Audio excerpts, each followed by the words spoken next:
Hello, what's up mga kaidolo mga ka-stroke? Magandang tanghali.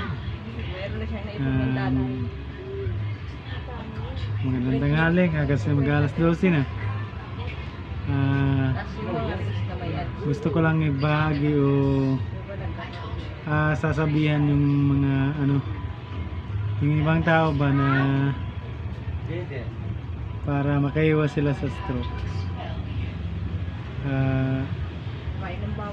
Ang nais ko dito is para maiwasan nila yung inabot namin o inabot ko na stroke, kasi mahirap, matagal ang recovery, tapos kailangan pagtsagaan araw-araw.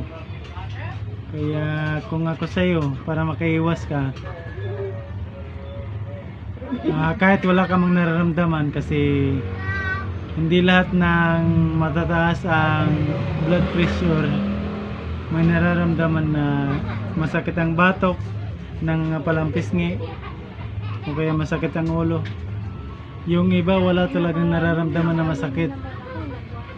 Kaya para makaiwas, kung halimbawa napapansin mo sa katawan mo na nagbago, magpa-check up ka para maiwasan mong ma-stroke.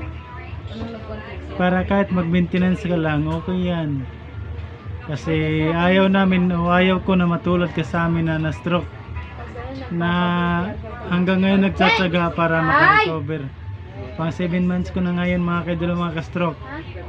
Kaya para maiwasan, pa-check up ka na mga kaidolo mga ka-stroke. Bye bye, magandang tanghali.